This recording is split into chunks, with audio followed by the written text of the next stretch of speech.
Os episódios abordados no podcast são verdadeiros. Os nomes dos réus permanecem os mesmos em respeito às vítimas. Não há intenção de incitar a violência. O interesse do podcast está apenas na educação através da história criminal de Guarapuava e região. Crimes no ar. Episódio piloto. A emboscada.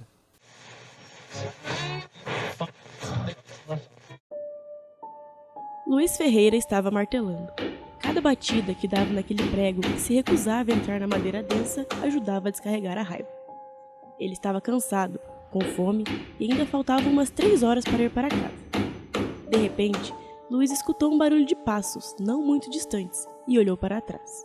Quem descia era um cara desengonçado chamado Alcindo, vizinho dele. Ele estava distraído. Olha aí, João.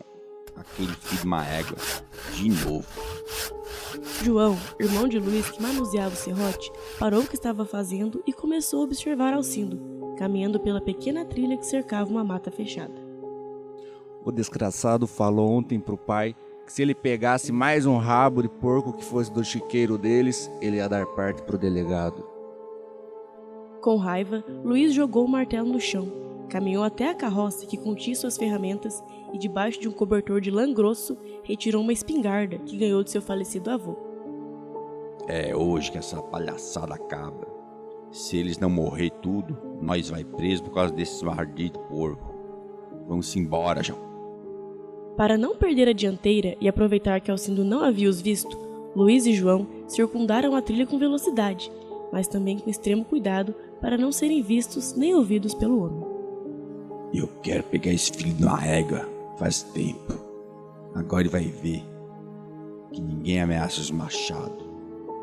Após tomarem uma considerável dianteira, Luiz e João certificaram que Alcindo não estava vendo eles. Os irmãos adentraram a mata, mas sem ir muito para seu interior. Ficaram escondidos, prontos para o ataque. Você tem certeza, Luiz? O pai vai acabar na cadeia se esse maldito der partida na delegacia. Eu vou matar ele agora e depois matar todo o resto da família. Qualquer coisa eu digo que ele atacou em primeiro e nós estava se protegendo. Alcindo chegou no campo de visão dos irmãos, e assim que ele entrou na mira da espingarda, Luiz deu um tiro certeiro em seu peito. João pegou a espingarda da mão de Luiz e correu até Alcindo, que estava agonizando no chão. João deu mais um tiro para se certificar da morte. Luiz procurou nas roupas do cadáver uma faca e a arma que Alcindo nunca saía sem de casa. Quando a encontrou, deu 4 tiros para o alto e jogou o revólver ao lado do corpo morto.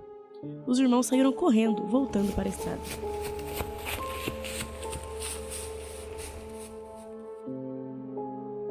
Enquanto isso, na delegacia.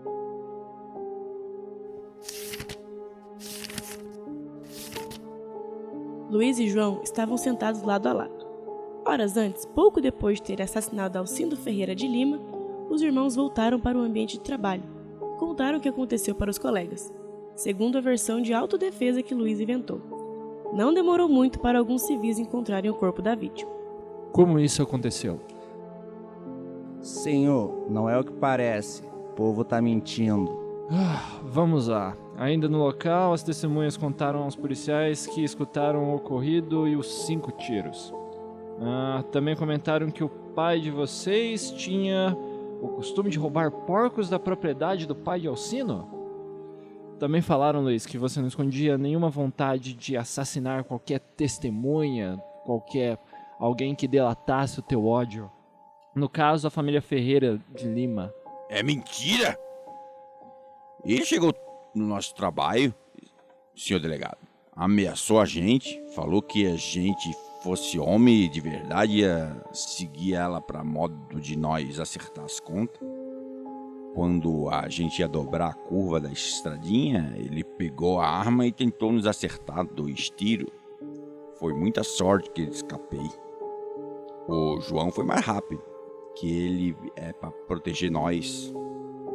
E aí matou o filho da égua. Depois de ouvir o relato de todo mundo que tinha algo para falar, a sentença saiu. Cada um dos irmãos Ferreira Machado iria ficar na cadeia por 10 anos. Quem convivia com os dois havia relatado para o delegado o histórico problemático dos irmãos. além de elogiarem o caráter de Alcindo de forma constante. Para a justiça, estava na cara que eles tinham culpa no cartório.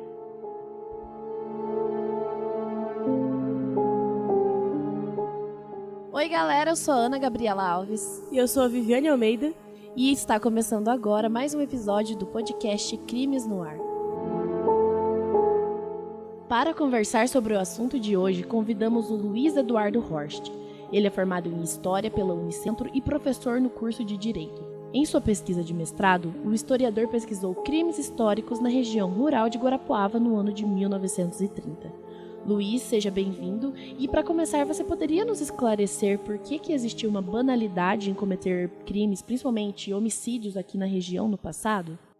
A forma que isso acontece, que é retratado principalmente nos processos crimes, é dizer que na área rural tudo poderia acontecer, né? E que a justiça e que a polícia, a segurança, nada alcançava com uma força efetiva para garantir a segurança que eles passam, né? Então os crimes de emboscada era algo rotineiro, né? A ideia de que num processo crime eu peguei uma observação do delegado de Guarapuava, né, falando assim, ó, é preciso garantir que haja uma segurança no interior da região de Guarapuava. Por quê? Porque estão acontecendo muitos crimes de emboscada, né? Então esses crimes eram rotineiros e eles estavam vinculados a determinada prática que não se encontrava segurança e a justiça ficava cada vez mais distante. E quando se encontrava justiça, os fatores que decorrem era uma questão de um processo crime, né, de chamar testemunhas, de chamar pessoas que pudessem ali auxiliar para que aquilo fosse retratado com uma fidelidade forte, era cada vez mais difícil, porque as pessoas já não queriam mais falar, né, quando as pessoas não queriam mais testemunhar, as pessoas queriam se distanciar daquele fato, né? O que iria se perceber é que iria se encontrar um crime, né, iria se encontrar um problema, mas a justiça se distanciaria. Uma coisa que eu acho interessante, que eu achei bem interessante, na verdade, lendo o nosso processo, é que hoje em dia a gente vê assim na televisão, a gente vê esses casos espetaculares quando a pessoa ela planeja, né? Ela tem os adicionais na pena de quando ela planeja o crime, quando ela pensa em fazer uma coisa cruel e ela tá planejando há muito tempo. Ela tem tempo de não dar aquele passo de matar uma pessoa e mesmo assim ela faz. E nesses casos da emboscada é justamente isso, né? Só que eu percebi assim que é levado assim como uma coisa normal, comum. Tava pensando já fazia dias em matar o cara, mas ele viu ele passando assim numa estradinha e pensou, é agora. A ocasião fazia o ato acontecer, né? É bem isso. Então, o nosso caso aconteceu por causa de roubo de porcos. Que tinha 2 irmãos, os irmãos Ferreira Machado, e tinha a família do Alcindo. Aí os pais desses irmãos, ele roubava os porcos da família do Alcindo. E daí o que aconteceu? O Alcindo, né, e o pai dele falaram, não, vamos mandar prender, né, é roubo. E o que aconteceu? Os Ferreira Machado, eles ficaram com medo, né, de sobrar pro pai deles, para ele ser preso, e descobrir que eles já eram envolvidos em umas coisas muito erradas. E daí um dia eles estavam trabalhando na Zatarlândia, que é ali no Pinhão, é o João e o Luiz. E eles viram que o Alcindo chegou, ele tava por ali, daí ele chegou ali onde eles estavam trabalhando. E daí eles olharam e pensaram, é hoje, né, aproveitar que ele tá aqui, ele tá passando sozinho, vamos armar alguma coisa. Aí enquanto o Alcindo passava, eles pegaram, deram a volta e ficou cada um atrás de uma árvore. Eles levaram a espingarda deles e ficou cada um de um lado. Aí na hora que o Alcindo passou, um deles pegou e atirou bem no peito dele e caiu do cavalo. Só que quando ele caiu do cavalo, ele não tinha morrido ainda, ele só estava agonizando. Aí o outro irmão foi lá, com a espingarda dele, e deu 2 tiros, matou de vez. E daí eles pensaram, e agora, o que a gente faz, né? O cara que tá morto, a gente tá com 2 armas, ele tem um revólver e uma faca no bolso. Aí eles pegaram o revólver e a faca dele, voltaram lá pra cima e foram contar pra todo mundo. Falaram, gente, o Alcindo tá morto? E eles tipo, nossa, o que aconteceu, né? E deles, não, foi legítima defesa. Aí a história que eles contaram pro pessoal que tava ali com eles foi que o Alcindo chegou lá pra conversar e falou bem assim, se vocês forem homem de verdade, vocês vão me seguir agora. E daí eles ficaram com medo e seguiram o Alcindo. Aí quando eles chegaram lá embaixo, o Alcindo pegou e deu um tiro em um deles, só que não acertou. Aí o irmão, pra defender o outro, pegou e atirou no Alcindo e matou ele. E daí foi essa a história, que foi em legítima defesa e que não, tipo, eles não queriam matar o Alcindo, foi só porque o Alcindo queria matar eles antes. Eles tinham mais um irmão, e daí esse irmão testemunhou a favor, né, falou que realmente foi em legítima defesa, porque o Alcindo ficava ameaçando eles, que ia prender o pai deles, e eles ficavam sem nada. E o resto tudo falou o seguinte, Eles chegaram e contaram isso, que foi legítima defesa. Só que eu conheço eles são tudo mau caráter. Então eu acho que eles estão mentindo, que não tem como ser legítima defesa isso. E daí eles investigaram, tudo deu um maior BO, e daí no final eles acabaram ficando 10 anos de detenção. Porque daí, como a maioria falou que eles eram mau caráter, daí eles foram atrás de tudo, aí falaram, não, vamos prender. Porque meio que eles iam testemunhando, ia passando o tempo, eles iam meio que esquecendo umas partes do que eles tinham contado. Isso. Então a história não ia batendo tanto. E daí eles acabaram ficando aí 10 anos presos. Tudo por causa de roubo de porco. Essa questão é maravilhosa de pensar, porque conta uma história do cotidiano, né? Dessas pessoas na área rural. Então a forma como age os assassinos, né? É na forma de tentar construir uma verdade, né? Então eu conto uma historinha que é uma verdade, utilizando ali de objetos, né?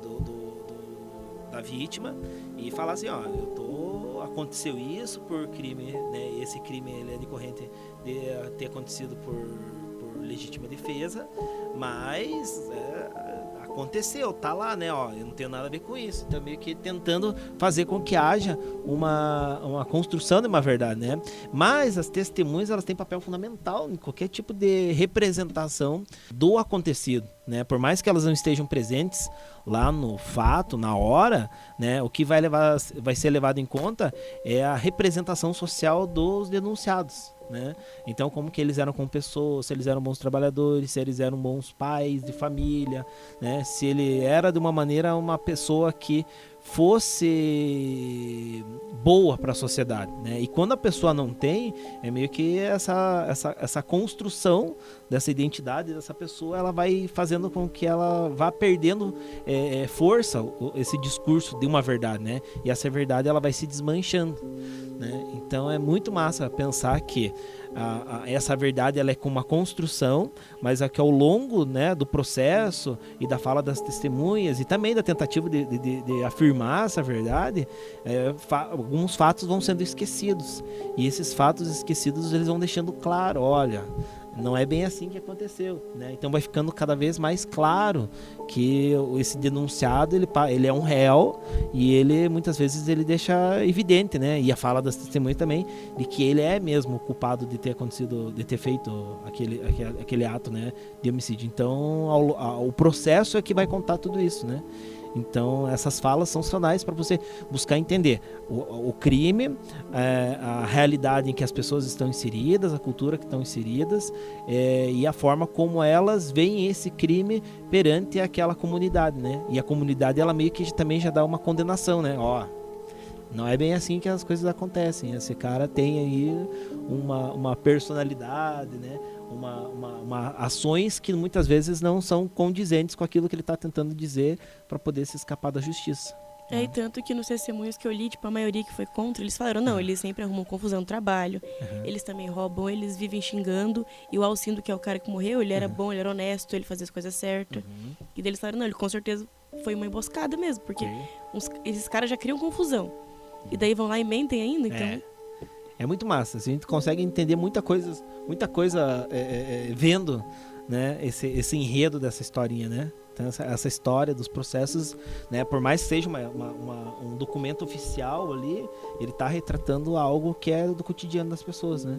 Da realidade dessas pessoas. Eu imagino que talvez eles hoje em dia seriam condenados assim por um motivo torpe, que é assim, eles estavam antecipando uma vingança que nem aconteceu, né? Porque foram eles que roubaram e foram eles que mataram o filho do dono de onde eles roubaram, só em pensar que ele iria denunciar. Então, você vê assim uma necessidade de vingança, uma necessidade de sempre estar se provando uma pessoa superior pela força. Sim. É natural do ser humano. Nos processos é muito visível isso. Você se coloca em posição de superioridade aos outros utilizando de argumentos de violência, né? Então sempre está se fortalecendo, né? Você tem que demonstrar essa força através da violência. E a violência não é só violência física também, é argumentativa, ela é psicológica, você impor, né? Então a gente vai ver na nossa região principalmente a questão de fatores que fazem com que as pessoas tenham determinados tipos de atitude, e essas atitudes é como se fosse uma segurança para elas, né? Então assim, você ser violento é como se fosse uma segurança para que ninguém venha te ofender, né? Mas essa violência ela pode levar a um caminho, né? E muitas vezes esse caminho é um crime, né? É uma prática ilícita. pelas nossas análises nos arquivos ali que a gente tem aqui na universidade, a gente percebe que é sempre um homem. Porque quando um processo envolve uma mulher, vou chutar uma estatística aqui, mas 90%, 95% das vezes é quando a mulher está sendo vítima de defloramento. Sim. Ou de alguma confusão que aconteceu numa casa de meretriz, por exemplo. Mas quem está causando essa violência geralmente é um homem, e quem está sofrendo essa violência também geralmente é um homem. Sim. Quando é questão de homicídio, um assassinato assim planejado, uma coisa que foi calculada, não uma coisa assim que a gente percebe que foi do momento, uma briga do momento. Então também tem toda essa questão desse patriarcado, né, dessa cultura machista que na época se manifestava muito mais nesse sentido selvagem, né, da natureza humana. Não, e quando aparece um crime, uma mulher, nos meus processos quando eu li, quando aparecia um caso de crime por honra, um crime que acontece que eu peguei para analisar, a mulher nem vai fazer o testemunho, eram somente os homens, né? A mulher ela era excluída, né, dessa fala oficial. E além, na verdade, tá só com os homens, geralmente tá com os patrões, né? Eu vi também vários que eles só mandam alguém pra matar. Ele sempre sai ileso, tipo, o funcionário dele que acaba se lascando no final, né? A região nossa tem muita característica de violência, e é uma violência que é mandado, né? A própria emboscada tem uma característica de mando, né? Então, a gente pode, dependendo do caso, ter várias interpretações sobre o fato, né? Porque muitas vezes alguém contratou alguém para poder ir lá esperar outro na estrada do chão, em cima da árvore, para poder matar fulano de tal e tirar ali, sei lá, o relógio, ou pegar o cavalo, ou pegar algum bem que pertence que ele está levando consigo, né? Então é bem interessante essa característica, né, da violência aqui na nossa região, né? Então é muito interessante todas essas características. E a maioria também dos que eu vi nos anos 50, 60 era tudo briga por terra. Também, uma região de grande conflito de terra, né? A nossa região, se nós formos para pensar, é uma região que se dá, né, por latifúndios, né, e por um interesse muito grande desses latifundiários em ter o controle total sobre as terras que estão em volta das suas propriedades. Então, a violência é algo que faz parte desse cotidiano. Então, a forma como age é buscar fazer com que essas pessoas fujam ou vendam, né? E se acaso não acontecesse nenhum nem outro, aí o final era a morte, né? Era a violência. Num momento do processo, um dos irmãos comentou que se ele ficasse 10 anos preso, na hora que ele saísse, ele ia voltar e ia matar todo o resto da família, além do filho que ele já tinha matado. Então, assim, é uma raiva assim, inexplicável. Sim. Né? É uma necessidade, assim, é como se fosse realmente uma honra. Tudo isso por uns porcos. Sim. É muito interessante. É isso que é muito rico, essas informações do processo, né?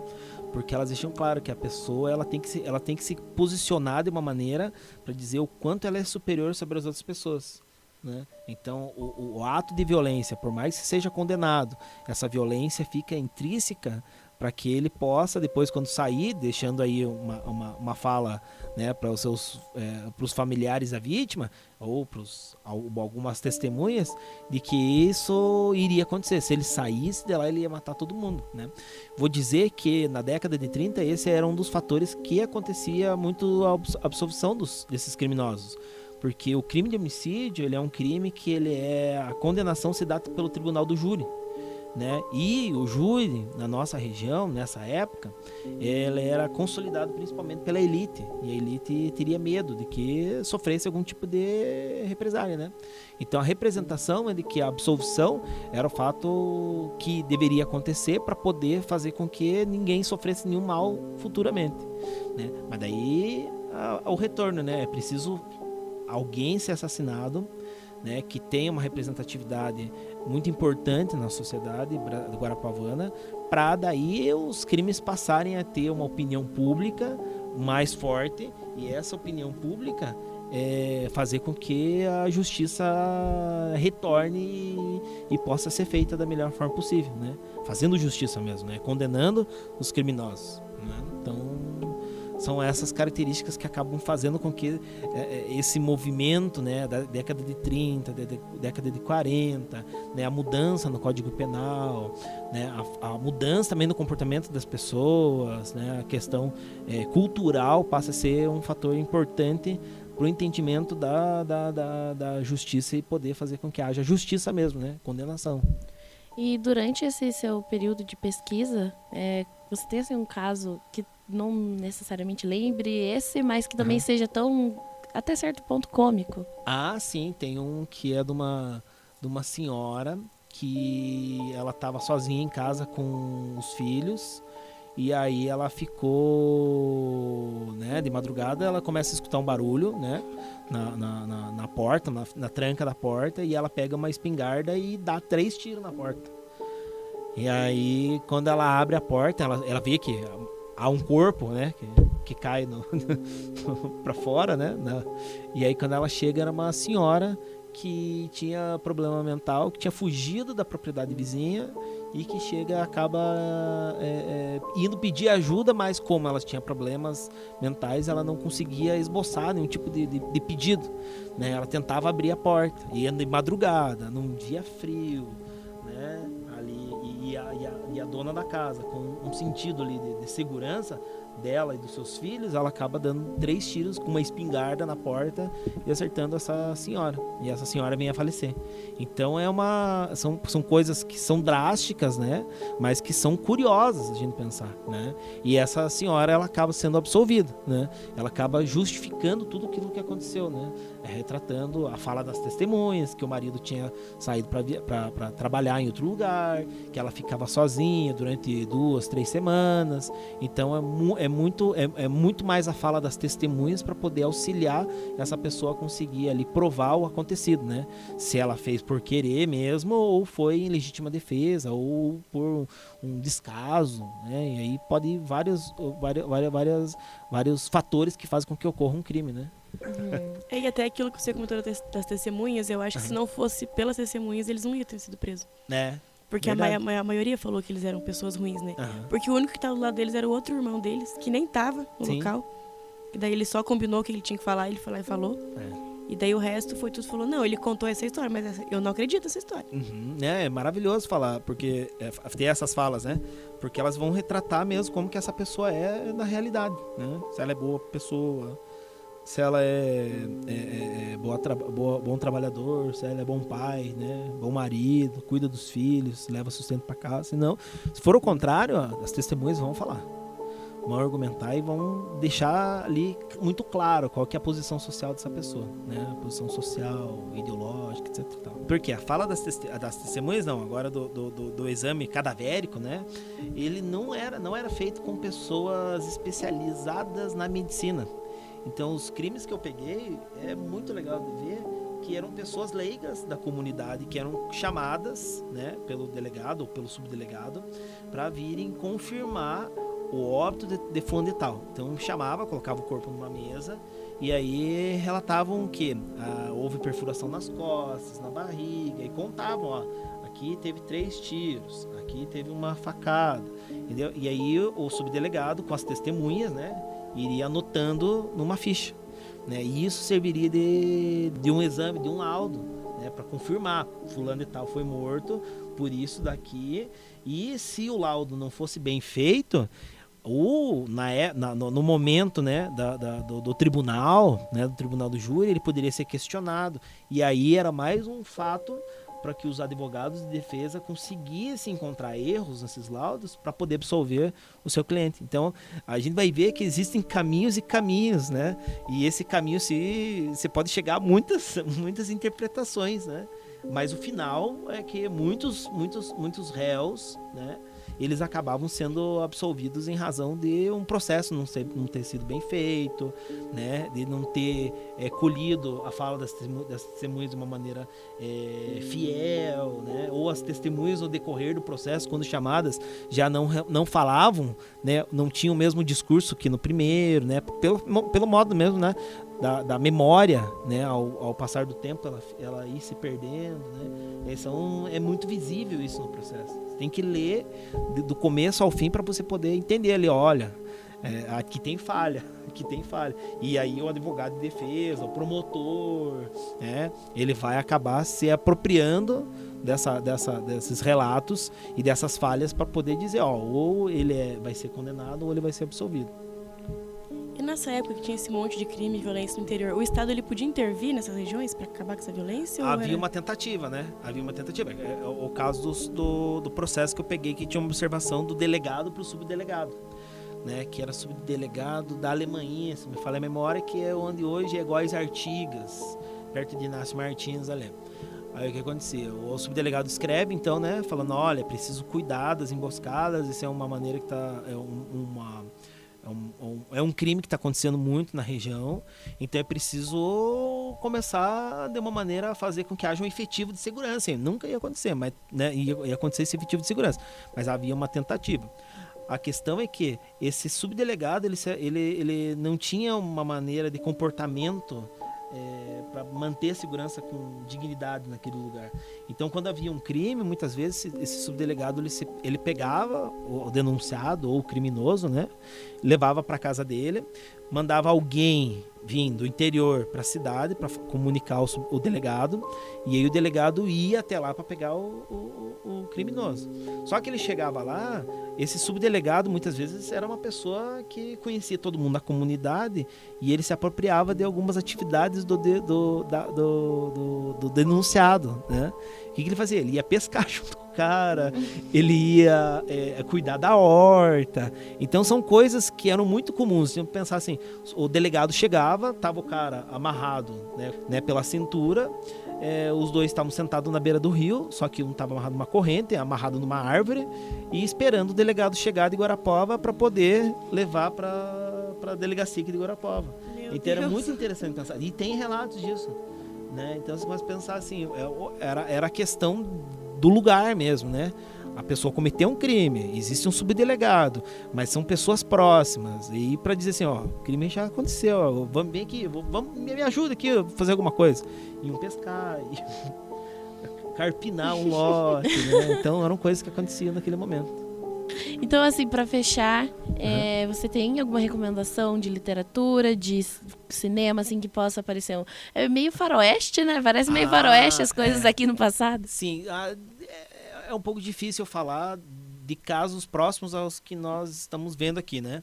Mas existe um filme que é sensacional, tem no YouTube, que é o Caso dos Irmãos Naves. Vocês já devem ter ouvido. É maravilhoso. Eu trabalho ele na faculdade e ele é um filme que retrata um erro do judiciário, tá? E que retrata como esse processo ele é construído e muitas vezes manipulado, né? Então, se você quer ver como um processo ele é feito e muitas vezes manipulado, tem que assistir esse filme, né? Na literatura, aí a gente pode pensar alguns livros do Boris Fausto, né? Boris Fausto é um historiador que ele escreveu um livro que é clássico para quem estuda crime, que é Crime Cotidiano. Mas tem um livro específico dele, que se chama O Crime do Restaurante Chinês. Tá? Tem dois, na verdade. O Crime do Restaurante Chinês e o Crime da Galeria Cristal. O Crime da Galeria Cristal. São livros sensacionais que retratam um acontecido, a fala das testemunhas, o processo, sabe? Então é muito, muito legal. Eu digo esses pelo fato de que são mais clássicos, mas hoje em dia a gente vai ver que na internet a gente acaba encontrando ali muito sobre a história da violência, sobre a história do crime, né? Análises da criminologia. Então, é retratando esse aspecto mais, digamos assim, jurídico, mas que esses livros do Boris Fausto, eles têm a ver cotidiano, questões históricas, análises históricas, né? Análises, pode dizer até historiográficas, né? Então eles retratam mais, contemplam mais coisas, né? Não dizendo que também que na criminologia não, né? Mas acabam contemplando mais elementos que são bastante interessantes. E não é como se fosse contando uma historinha mesmo, né? Então narra-se uma história e aí se analisa, conta-se mais um pedaço, tira-se dos processos e vão analisando. Então é maravilhoso. Vou dizer que são histórias bem sensacionais.